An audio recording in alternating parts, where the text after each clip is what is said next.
17 अगस्त को एक हियरिंग होनी थी मद्रास हाई कोर्ट में, आप सबको पता ही होगा, जो कि लॉ आया है एनएमसी का नया 50% सीट में प्राइवेट कॉलेजेस को जो सीटें हैं 50% सीटें वो गवर्नमेंट फीस में दी जाएगी।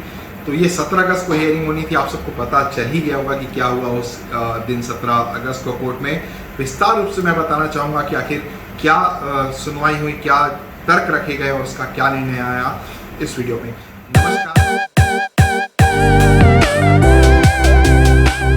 नमस्कार, आप सभी को स्वागत है आप सबका मेरे यूट्यूब चैनल पर। मैं डॉक्टर शाह। जी हाँ, 17 अगस्त को एक बहुत महत्वपूर्ण निर्णय होना था, शायद देश का मेडिकल के लॉ में सबसे बड़ा निर्णय ये होना था कि क्या होना है। 50% प्राइवेट कॉलेज की सीटों में गवर्नमेंट फीस में देनी जानी थी, तो ये लागू होगा या नहीं होगा, एक बहुत बड़ा मुद्दा जो कि अभी तक संचय में है कि आखिर ये लागू होगा या नहीं होगा। तो ये मैटर अटका हुआ था कोर्ट में और फाइनली उसकी हियरिंग हुई और क्या हुआ उस दिन मैं आपको बताना चाहूँगा। सबसे पहले तर्क रखा जिसने PS रमनन, जो कि Shri Ramchandra institute of medical science जो कि चेन्नई में है, डीम्ड यूनिवर्सिटी है, ये काफ़ी नामी गिरामी यूनिवर्सिटी है जिसकी फीस स्ट्रक्चर 25 लाख रुपए साल की है। काफ़ी बड़ा इंस्टीट्यूट है ये, काफ़ी नामी गिरामी और काफ़ी अच्छे इंस्टीट्यूट्स में डीम्ड यूनिवर्सिटी के अंतर में आता है। सबसे पहले उनके PS रमन जो कि उनके लॉयर थे, उन्होंने ये तर्क रखा और उन्होंने तर्क में ये सबसे पहले सीजे वहाँ की जो चीफ जस्टिस है उनसे कहा कि क्या एनएमसी प्राइवेट इंस्टीट्यूट को ये दबाव बना सकता है, क्या फोर्स कर सकता है कि वो 50% सीटों में अपनी गवर्नमेंट की फीस में अपनी 50% सीट दे दे। सबसे पहला तर्क उनका ये था। दूसरा तर्क उन्होंने ये रखा कि ये अगर ऐसा हुआ तो आर्टिकल 14 जो कि इक्वेलिटी बिफोर लॉ है उसका उल्लंघन होगा, जिसके पास हर स्टेट के पास अपना अधिकार होता है कि फीस कम ज़्यादा दूसरे अपने नेबर स्टेट से रखने का। ये दो बातें रखने के बाद और उन्होंने कहा कि क्या अगर ऐसा होता है तो क्या प्राइवेट इंस्टीट्यूट अपने पॉकेट से ये फीस भरेगा, क्या ये सब्सिडी अपने पॉकेट से देगा अगर इतना बड़ा, क्योंकि कहीं ना कहीं अगर 50% सीट्स अगर प्राइवेट गवर्नमेंट कॉलेज में प्राइवेट की कर दी जाए तो कुछ ऐसे इंस्टीट्यूट है जहाँ पर फीस काफ़ी कम है, उनके लिए शायद नाइंसाफ़ी हो सकती है, लेकिन कुछ बड़े इंस्टीट्यूट्स है जो शायद जस्टिस शायद उनके लिए ज़रूरी हो, क्योंकि 25 लाख रुपए जैसी फीस भारी बड़ी फीस होती है, लेकिन इंफ्रास्ट्रक्चर और मैनेजमेंट को देखकर उसे भी कहीं ना कहीं प्राइवेट इंस्टीट्यूट जस्टिफाई कर देता है। तो ये एक बहुत बड़ा मैटर, दो चीज़ें इन्होंने तर्क रखा। ये सुनने के बाद सीजे ने दूसरे जो पौंडीचेरी ने जो ये केस लगाया था सेम केस पर, वहाँ के जो ARLN सुदर्शन जी थे, वहाँ के काफ़ी सीनियर लॉयर थे, उन्होंने पौंडीचेरी की तरफ से तर्क रखा, लेकिन सीजे ने उन्हें सबसे पहले यही कहा कि जो पॉइंट्स रखे जा चुके हैं वो पॉइंट्स दोबारा ना रखें और जल्दी इस बात को ख़त्म करें। तो उन्होंने भी यही कहा कि क्या ज़्यादा ना कहते हुए उन्होंने भी इस बात पर जोर डाला कि कहाँ तक ये सब्सिडाइज, क्या प्राइवेट कॉलेज सब्सिडाइज करेगा, इतनी बड़ी फीस को कैसे सब्सिडाइज करेगा। और एक ही चीज़ कही कि क्यों ना सरकार इस एनएमसी, क्यों ना जो 50% गवर्नमेंट सीट जो उन्होंने प्राइवेट कॉलेज जो गवर्नमेंट फीस में देने को कही है, क्यों ना उस फीसेस में सब्सिडाइज कर दी जाए। इतना कहने के बाद सरकार की तरफ से ASG R शंकर नारायण जी जो थे, वो ASG हैं, उन्होंने बात रखी एनएमसी की तरफ से।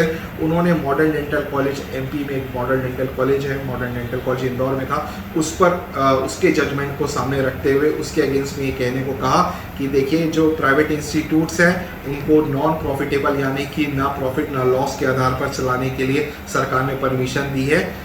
इस चीज़ को रखते हुए उन्होंने बताया कि प्राइवेट इंस्टीट्यूट को कहीं ना कहीं नॉन प्रॉफिटेबल ऑर्गेनाइजेशन बनाकर ही संस्था को चलाना होगा, ये बात उन्होंने कही। इसके बाद सीजे ने कहा कि क्या 50% फीस कम सरकारी फीस पे कर दीजिए और जो 50% सीटें जो प्राइवेट कॉलेजेस की जो हायर फीस में चले जाएंगी, क्या वो सीटें भर पाएंगी। जी हाँ, एक बहुत बड़ा क्वेश्चन है। आप समझिए जिस कॉलेजेस की फीस 20 लाख 25 लाख रुपए साल की है, उनकी सीट भरने में भी काफ़ी मशक्क़त होती है। पिछली बार तमिलनाडु के ऐसे इंस्टीट्यूट्स थे UG के अंदर जिन्होंने अपनी ट्यूशन फीस से कम जाकर सीटें अपनी भर पाई है। तो उन्होंने सीजे ने सबसे पहला ये बहुत बड़ा पॉइंट रखा कि क्या 50% जो सीटें जिनमें फीस बढ़ा दी जाएंगी क्या वो भर पाएंगी, और साथ ही साथ उनसे ASG से ये भी पूछा कि जो ये 50% सीटें जो बढ़ा दी जाएंगी, क्या इनकी जो कमेटी है, कमेटी ने इस बारे में कोई निर्णय लिया है, कमेटी ने इस बारे में कुछ सोचा है। तो ये सारी चीज़ें उन्होंने सामने रखी और फिर उसके बाद ASG ने उनसे रिक्वेस्ट किया कि जो निर्णय आप जो डिसीजन आना है उसको आज होल्ड कर दिया जाए और उसको 22 तारीख को मैं जो कमेटी ने जिस पॉइंट पर सोचा है उस सारी कॉपीज को वो आपके समक्ष रख दूंगा, और उसके बाद आपने जो भी निर्णय लिया है उसका डिसीजन आप दे सकते हैं। तो 22 अगस्त का समय लिया है, 22 अगस्त को मंडे को वो अपना जो डिसीजन है सीजे जो है, जो चीफ जस्टिस है वो देंगे, और साथ ही साथ डिसीजन देने के पहले जो कमेटी ने, एनएमसी की कमेटी ने जिन पॉइंट्स पर, जिन तर्कों पर ये 50% सीटों पर जो प्राइवेट कॉलेज में गवर्नमेंट फीस लगाई जाएंगी, ये सारे पॉइंट्स वो सामने रखेंगे कि इन तर्कों के तहत ये एनएमसी ने निर्णय लिया है। तो बहुत बड़ा निर्णय है जो आने वाला है, क्योंकि यही निर्णय पोस्ट ग्रेजुएशन और अंडर ग्रेजुएशन दोनों पर लागू होगा। बस कुछ दिनों की बात है, ये बात क्लियर हो जाएगी। साथ ही पोस्ट ग्रेजुएशन स्टूडेंट्स को मैं बता देना चाहूँगा, आंध्र प्रदेश, पंजाब, केरल, तमिलनाडु, ये सारे स्टेट्स के पीजी के फॉर्म खुल चुके हैं ऑलरेडी। 1 सितंबर से एमसीसी की काउंसलिंग, ऑल इंडिया की काउंसलिंग, डीम्ड की काउंसलिंग चालू होनी है। हमारे पास अब समय काफ़ी कम बच गया है। अगर आप अभी भी किसी दुविधा में हैं तो नीचे मेरे नंबर दिए गए, आप मुझसे डायरेक्ट कांटेक्ट कर सकते हैं। फेसबुक में आप मुझसे जुड़ सकते हैं, इंस्टाग्राम में आप मुझे फॉलो कर सकते हैं। अगर काउंसलिंग से रिलेटेड अगर आपको किसी प्रकार की भी इंफॉर्मेशन चाहिए तो आप मुझसे व्हाट्सएप में आप मुझे मैसेज भी कर सकते हैं, आप विजिट भी कर सकते हैं मेरे ऑफिस।